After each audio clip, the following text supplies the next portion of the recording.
Oi, gente, sejam muito bem-vindos ao podcast Pode Te Ajudar.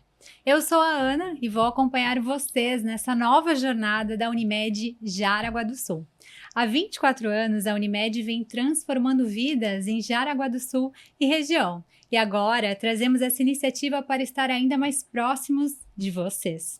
Com o Pode Te Ajudar, queremos oferecer informações de qualidade, dicas que promovam a saúde e hábitos saudáveis para todos. Serão 8 episódios nessa primeira temporada e sempre com convidados especiais para enriquecer as nossas conversas. E para abrir com chave de ouro, vamos falar sobre um tema importantíssimo: saúde da mulher e Outubro Rosa. E quem nos acompanha é uma profissional referência na área. Então seja muito bem-vinda, doutora Manuela Alexandre. Muito obrigada, estou muito feliz de estar aqui, obrigada pelo convite. Esse é um tema realmente de muita relevância e a gente vai falar de rastreamento de câncer de mama, né? E também acho que é importante aproveitar a oportunidade para falar um pouquinho de prevenção primária, né? Que o rastreamento é uma estratégia de a gente encontrar as lesões, as doenças, antes de elas terem grandes manifestações, mas pouco se fala do que a gente pode fazer no dia a dia para realmente reduzir os nossos riscos de adoecer. Então, acho que aproveitar esse momento para também falar disso, assim. Legal. Então, doutora, fala um pouquinho para a gente o que a gente pode fazer em relação à prevenção. Quando a gente fala em prevenção, boa parte das pessoas pensa em exame de rastreamento, que é uma forma de prevenção sim, mas é uma prevenção quando a gente já tem uma doença e quer descobrir ela cedo.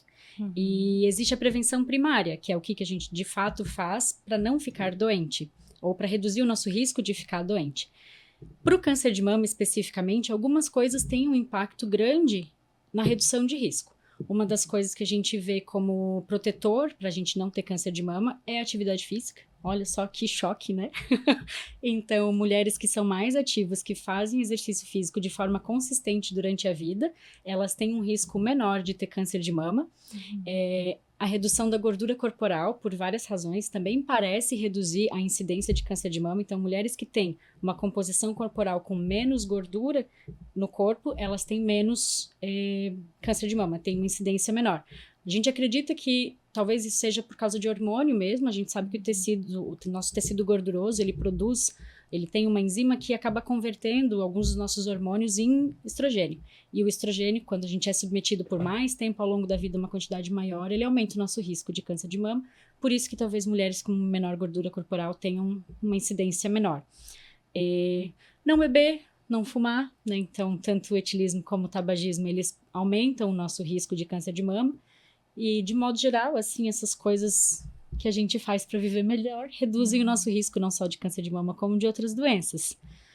Tem um outro fator que eu achei interessante, assim, mulheres que trabalham à noite, que têm jornada noturna, por alguma razão elas parecem ter um risco aumentado também. Então, vê que o sono, a gente tem um sono de qualidade no ambiente escuro, ter esse ciclo circadiano, né, equilibrado também pode ter uma redução aí de risco de câncer de mama. Todas essas coisas são estratégias de prevenção primária, que eu acho que são, né, coisas que a gente já, se está faltando algum estímulo para colocar em prática, acho que esse é um bom, né, é um bom começo, assim. Se eu quero pensar, né, eu tenho muito medo de câncer de mama, a primeira pergunta é: como é que você tem vivido a sua vida? O que você tem feito aí no teu dia a dia para reduzir o teu risco? E aí, num segundo momento, claro, os rastreamentos, né? Sim. Muito interessante, né? Então, de forma resumida, hábitos saudáveis, né? Não tem como fugir disso, né? E, doutora, agora falando de rastreamento, né? Qual é a faixa etária recomendada para o início do rastreamento de câncer de mama em mulheres de risco médio? Então, o risco médio são mulheres que não têm um risco aumentado, quando a gente nasce mulher, a gente tem um risco de 12% de ter câncer de mama ao longo da vida. Não significa risco de morrer, mas sim o risco de desenvolver a doença. Então, você vê que é um risco elevado, assim, considerando que 1 a cada 8 mulheres provavelmente vai ter câncer de mama em algum momento da vida. Então, por ser uma doença tão prevalente, as estratégias de rastreamento têm a sua importância, né?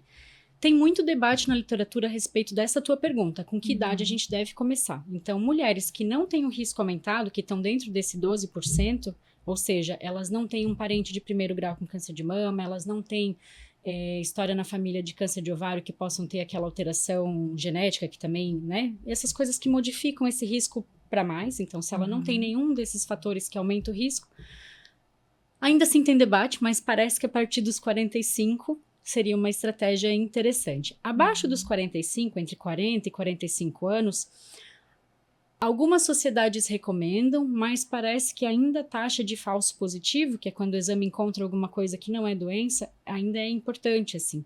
Então, isso gera alguns procedimentos invasivos que nem sempre vão ter um impacto na saúde daquela mulher.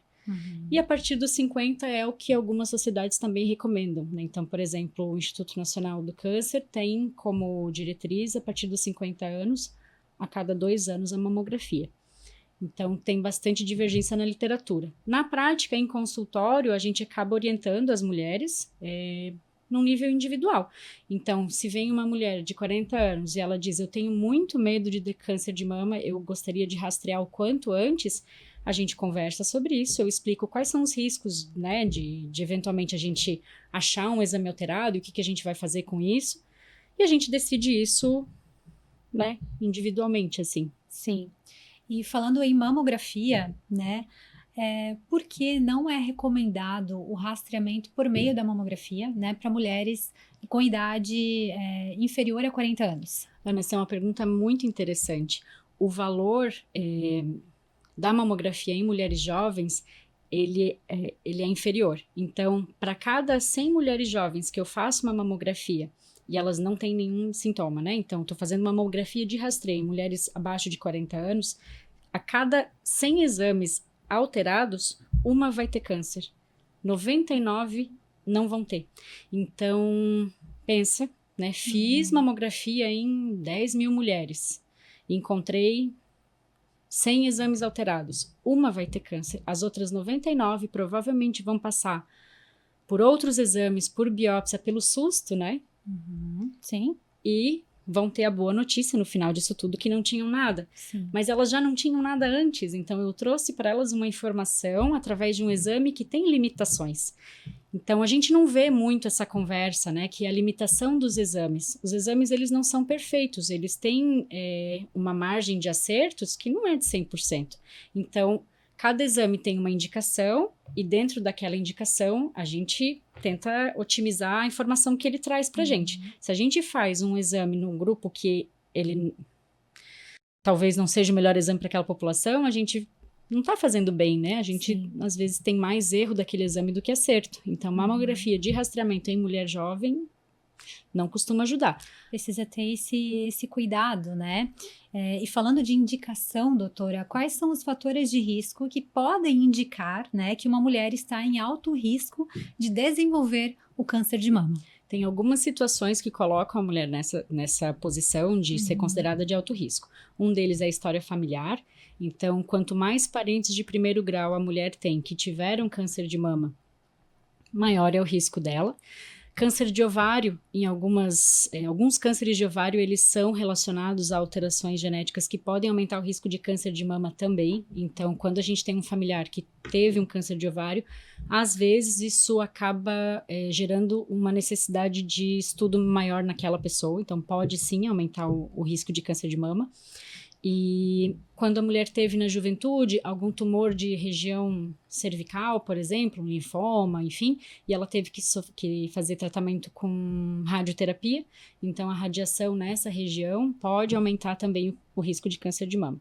Quando a gente fala radiação nessa região, às vezes a gente pega essa informação meio solta, o pessoal também pensa, o raio-x de tireoide, raio-x, a radiografia convencional. Normalmente, as radiografias que a gente faz pontuais, numa necessidade aqui, outra lá, que não são, assim, uma radiografia ao dia, né? Tipo, muito raramente Sim. elas não aumentam o nosso risco. A radiação que aumenta o risco de câncer de mama, a princípio, é essa da radioterapia mesmo, para tratar algum tumor. E também, quando a gente já teve um câncer de mama em uma mama, existe um risco de a gente ter na outra, né? Então, por isso que mulheres que já fizeram tratamento e retiraram um câncer, por exemplo, na mama direita, têm que continuar fazendo rastreamento na mama esquerda, porque elas estão em risco aumentado de desenvolver outro tumor do outro lado. Algumas populações também, lembrei agora, algumas populações também têm um risco aumentado de câncer de mama, como os descendentes dos judeus Ashkenazi. Isso, quando eu estudava na faculdade, eu lembro, assim, que várias doenças, essa população tem risco aumentado para várias dessas doenças genéticas. Eu imagino que é porque eles são um grupo mais fechado e eles acabam se reproduzindo, tem pouca variabilidade genética, assim, Olha né? só. Então tem várias doenças genéticas que os judeus Ashkenazi, que eu nunca vi nenhum, que eles têm um risco aumentado do câncer de mama também, aparece bastante na literatura. Mulheres que têm mamas mais densas, elas também têm um risco maior de ter câncer de mama, né, por causa da quantidade de glândula que tem ali mesmo. Então, a mama densa é uma mama que tem pouca gordura para muita glândula. Então, essas mulheres também têm um risco maior. E, claro, quando você teve uma lesão de alto grau, então vamos dizer que você encontrou um nódulo, seja de rastreamento ou, né, num exame clínico, encontrou um nódulo mamário, fez uma biópsia, não era câncer, mas era uma lesão de alto grau, isso também aumenta o teu risco de ter câncer de mama. E, doutora, quando a gente fala de genética, né, tu comentou que quando a gente tem algum, enfim, parentesco, né, de primeiro grau, que teve câncer de mama, a gente tem isso aumentado, as chances, né? E quando esse parentesco não teve necessariamente um câncer de mama, mas teve, por exemplo, um outro tipo de câncer, isso também reflete na possibilidade de desenvolver o câncer de mama ou não? Normalmente, os tumores que aumentam o risco de câncer de mama são os que respondem a estrogênio, então, quando o câncer de ovário acaba relacionando. Sim. Outros tipos de câncer, não. Não necessariamente. Não necessariamente, não. Entendi. E a doutora comentou um pouquinho sobre densidade mamária, né? E como que isso pode influenciar no rastreamento e detecção do câncer de mama? Então, é um pouquinho do que a gente estava conversando antes, né? Que a densidade mamária quer dizer que a mulher tem muito mais glândula dentro daquela mama. Então, quanto mais glândula tem, mais lugar de onde esse câncer poderia aparecer. Então, ele normalmente tem uma origem glandular. E tem uma outra coisa que complica um pouco, é que a mama densa ela é mais difícil da gente rastrear também. Então, quando você vai fazer mamografia numa mama que é mais densa, você tem um pouco mais de dificuldade de encontrar essas lesões suspeitas. Na verdade, ela fica fica mais difícil de você identificar mesmo o câncer precocemente, porque a mamografia de mama densa, ela já vem cheia de sinais, assim. Então, é uma mamografia que fica com uma qualidade inferior. Então, quando a mama tem mais gordura, é uma mama mais fácil da gente encontrar também o câncer de forma mais inicial. Então, você acaba tendo um risco maior, tanto pela quantidade de glândula que tem ali, quanto pela dificuldade de rastreamento mais precoce. E por isso que, às vezes, quando faz mastectomia, né, até mesmo a mamoplastia redutora, você acaba tirando bastante daquelas glândulas, acaba tendo uma redução de risco. Sim. Claro, na mamoplastia redutora esse não é o intuito, né? Normalmente as mulheres fazem por questão de dores, enfim, por outras razões, mas acaba sendo retirada uma quantidade de tecido mamário, isso reduz o teu risco. Não zera, mas reduz, né? E a mastectomia, algumas mulheres que têm alto risco de câncer de mama, normalmente por uma questão genética familiar, podem, né, eventualmente optam com aconselhamento devido a fazer mastectomia para reduzir risco. E funciona porque aí você tirou o tecido glandular, não sobrou, né, tecido mamário ali, então não tem de onde você ter um câncer de mama. Então, mamas mais densas, a gente precisa ter um pouquinho mais de atenção, digamos assim? Na verdade, sim. E daí você vai discutir as estratégias de rastreamento com o teu médico de confiança, né? Exatamente. No próprio laudo da mamografia, às vezes vem escrito assim, observação, alta densidade mamária. Então, ele já coloca ali uma dica que aquele exame não conseguiu ter a mesma qualidade de inspeção, porque a mama é mais densa. E aí, vamos puxar o gancho da prevenção primária, né? Uma das coisas que a gente pode fazer, ou que a gente vê que tem impacto em mama densa, quando a mulher faz mais atividade física, ela costuma ter a mama menos densa. Então, isso também... Também pode influenciar, né? Uhum. E falando, né, de decisão compartilhada, assim, no processo de rastreamento, né? Qual é o papel dessa decisão compartilhada nesse processo de rastreamento de câncer de mama, né? Entre a mulher e o seu médico de confiança? Acho que é isso que a gente estava falando antes, de compreender que os exames não são perfeitos e que, às vezes, principalmente em mulheres mais jovens, mais perto dos 40 anos, existe sim um risco de a gente encontrar uma alteração no exame que não seja doença. E quanto mais jovem é essa mulher, maior o risco de eu encontrar um falso positivo do que uma verdadeira doença. Mas você não vai saber disso até que a tua investigação tenha se encerrado. Então, a partir do momento que a gente encontrou lá um nódulo suspeito, você vai entrar num processo de investigação daquele nódulo que tem que ser feito e, às vezes, não era doença. E aí você passou por aqueles procedimentos e não era doença. Então, quando a gente vai rastrear, a gente tem que estar ciente de que o rastreamento encontra coisas que não são doença e isso pode gerar um certo sofrimento. Sim. Aí a decisão sobre rastrear ou não, ela vai ser tomada de acordo com o risco daquela pessoa. Então, quanto maior o risco daquela pessoa, mais sentido vai fazer para ela fazer um rastreamento. Né? Se o risco for menor, talvez não faça tanto. Então, é uma decisão com base nesse risco individual, com base nos valores das pessoas também. Você, às vezes, tem mulheres que têm exatamente o mesmo risco, assim, os mesmos fatores de risco, então, né?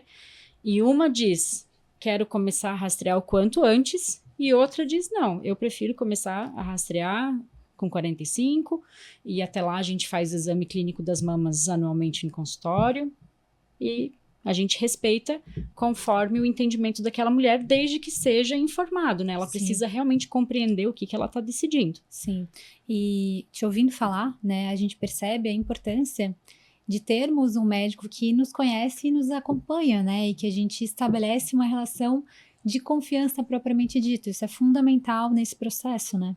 Eu diria que é fundamental para a vida da gente, assim. E eu estava fazendo uma palestra não tem muito tempo, onde a gente discutiu isso, assim. Eu trouxe uma informação que é de um estudo que mostrou que só o fato de você ter um médico que é sempre o mesmo, um médico que realmente te acompanha ao longo da vida, reduziu a mortalidade por câncer de mama e de intestino e a mortalidade por causas todas. Então, só de você ter um médico te acompanhando, a tua mortalidade reduz. Porque provavelmente nessas avaliações, sempre com o mesmo profissional, ele vai ter mais oportunidade de te perguntar, por exemplo, de outros riscos, né? Como atividade física, sono, ingesta de álcool, de tabagismo, outras exposições, que daí pensando na mortalidade geral, né, cinto de segurança, capacete, protetor solar. Então, quando você tem um médico que te acompanha, você provavelmente vai receber orientações preventivas em todas as áreas, não só a respeito de câncer, né? Então, realmente, isso é bem importante. E a medicina mudou muito nos últimos anos, falar aí na última década, talvez um pouco mais. Antigamente, a gente tinha uma medicina mais paternalista, né? Então, você chegava no médico, você dizia qual era o seu problema, e eles, olha, você tem que fazer isso, isso, isso, isso. Eu não quero saber quem você é, eu não preciso saber o que você acredita, não me interessam as suas crenças. É isso aqui ou não precisa vir aqui. Então, era uma coisa muito dura, né? E hoje, cada vez mais, a gente percebe que o protagonismo da saúde é de quem vivencia, né? Tanto o adoecer como qualquer outra coisa. Então, eu tenho as informações de uma forma populacional. Eu sei a probabilidade daquele exame dar positivo, dar negativo, do teu risco de adoecer, mas individualmente, eu não tenho como saber o que vai ter mais impacto na tua vida. Então, você precisa estar a par disso para tomar as suas próprias decisões. E para isso, não adianta ter Google, não adianta ter inteligência artificial, você precisa de um aconselhamento. E isso é o que faz essas avaliações de prevenção serem tão ricas, porque a gente conversa sobre a pessoa, sobre as crenças, sobre o que vai ter impacto na vida dela e que tipo de risco ela está disposta a correr, assim. É uma forma muito mais integrada, né, de enxergar e de perceber o ser humano de fato, né? E mais assertiva também, né? Porque eu não tô aqui te dando uma lista de coisas que você tem que saber, sem saber o que de fato você vê de valor naquilo ali, né? Porque às vezes, né, não te atendeu, né? Não era o que você precisava. E falando sobre métodos complementares, né, quais são indicados para mulheres em alto risco, né, após a mamografia? Então, mulheres de alto risco são aquelas que ou têm alguma tendência familiar ou que a gente não confia tanto na mamografia, como uma mulher que tem uma mama mais densa. Em algumas situações, a gente pode solicitar um ultrassom de mamas ou uma ressonância de mamas para ter uma sensibilidade maior de encontrar lesões precoces. Não vale a pena fazer isso para todas as mulheres, porque não vai ter um impacto tão grande. Eu vou achar muito falso positivo também, fora gasto e, enfim, todo o transtorno que isso gera. Então, esses métodos complementares, eles não vão substituir o rastreamento com a mamografia, porque a mamografia, além de ela ser mais em conta, mais segura, fácil de você conseguir fazer, rápida, isso são vantagens que fazem da mamografia ser o primeiro exame. Mas quando ela tem alguma alteração, ou para mulheres em que a gente não pode confiar tanto assim na mamografia, esses outros exames acabam tendo uma importância. Então, são exames que a gente não faz para todo mundo, porque não seria interessante fazer, mas para algumas mulheres em que a gente precisa, né? Pode ter essa indicação. Então, de novo, o método complementar, ele é muito individualizado, né? Isso, e não é para todo mundo, né? Não é todo mundo que precisa passar por isso, mas em algumas situações eles podem ser solicitados, aumentando aí a nossa capacidade de fazer diagnósticos em estágios iniciais. Doutora, e você comentou anteriormente sobre mastectomia, né? E fala pra gente um pouquinho quais são as recomendações para mulheres que tiveram uma mastectomia em relação ao rastreamento mamográfico. Então, mulheres que fizeram mastectomia unilateral para retirada de um tumor, de um câncer, naquela mama, normalmente você não faz o rastreamento, porque não sobra tecido mamário para ficar rastreando. Então, né, a princípio ali, não teria indicação de fazer. Mas na mama contralateral, em casos em que elas tirou só uma, na mama que sobrou, né, que ficou, você continua rastreando normalmente conforme indicado pelo risco daquela mulher. Então, normalmente, se você já fez uma retirada de um lado, você vai fazer o rastreamento do outro lado anual, né? Entendi. E falando um pouquinho, né, sobre potenciais danos associados ao rastreamento do câncer de mama, quais são os que os pacientes devem considerar? É aquilo que a gente conversou antes, que é o risco de falso positivo, então você encontrar uma alteração e isso gerar um pânico, né, e gera mesmo, você receber um exame alterado, normalmente o paciente já vem bem preocupado para a consulta, e aí entra na cascata da investigação, que não tem, né, acaba sendo super importante, mas gera um sofrimento ali bem grande. Então, até os procedimentos mais invasivos, como biópsia, enfim, e eventualmente até o tratamento de um câncer que talvez não fosse se manifestar como doença, né, da forma como a gente imagina.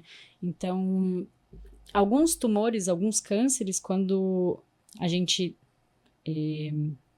encontra um câncer na mama, a gente não tem como saber qual vai ser a velocidade com que aquele câncer vai crescer e em quanto tempo ele vai ser uma ameaça para aquela pessoa. Então, é como se a gente visse uma foto daquela lesão naquele momento.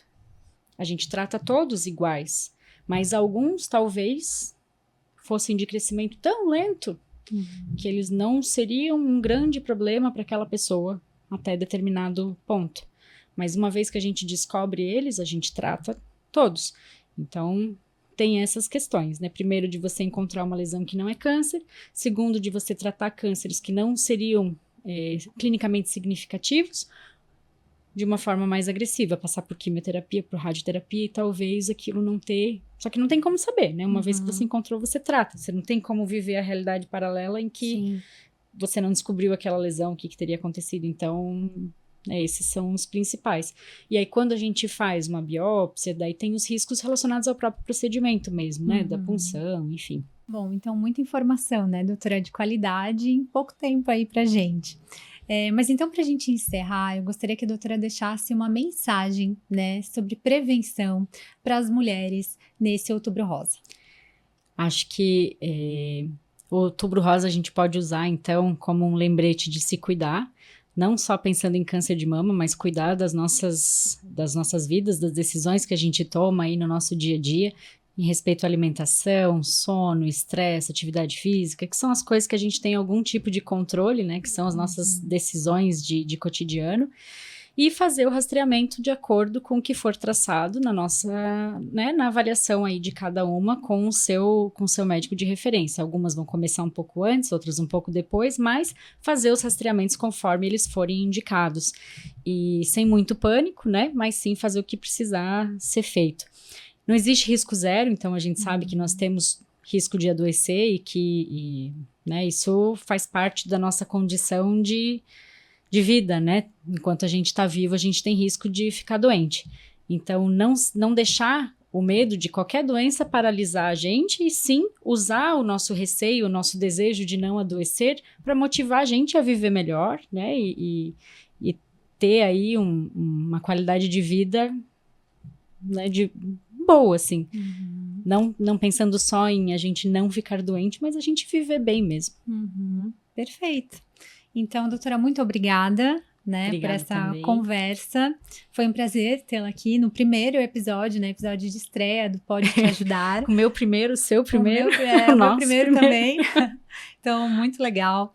Chegamos ao fim, né, desse primeiro episódio do Pode Te Ajudar. E eu espero que vocês tenham aproveitado tanto quanto eu, né? Nos vemos em breve aí nos próximos episódios dessa primeira temporada.